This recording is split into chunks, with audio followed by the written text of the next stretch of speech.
Повторно сме со најмладите членови на семејството Јаневи и со нивните другари. Андреј,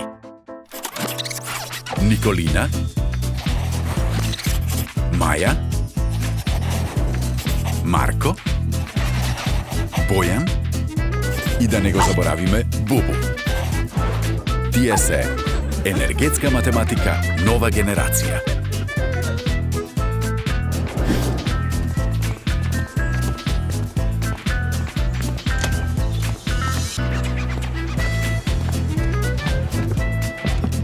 Друштвото е во ресторан, за да го прослават роденденот на Маја.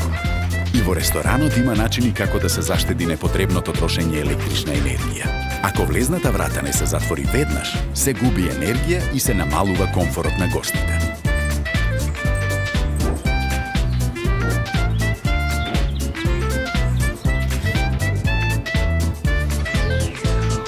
Биди слободен да ги опоменеш и другите гости, доколку ја оставаат вратата отворена во загреаниот ресторан.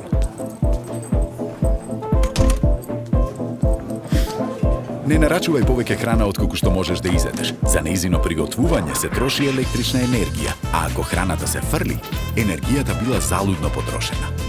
На крајот, кога ќе дојде сметката, секој од друштвото ќе може точно да види колку потроши. За разлика од ресторан, во сметката за електрична енергија е многу потешко да се утврди кој колку потроши.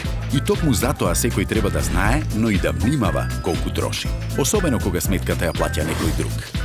Ако го користиш сушачот за раце во тоалетот, не пуштај го повеќе отколку што е потребно. Ако сте двајца, секој нека искористи половина од автоматски сетираното време. Маја и Николина заедно го користат сушачот. Со примера на советите што ги видовме во оваа епизода, секој од нас индиректно влијае да има помалку емисии на јаглерод диоксид во атмосферата.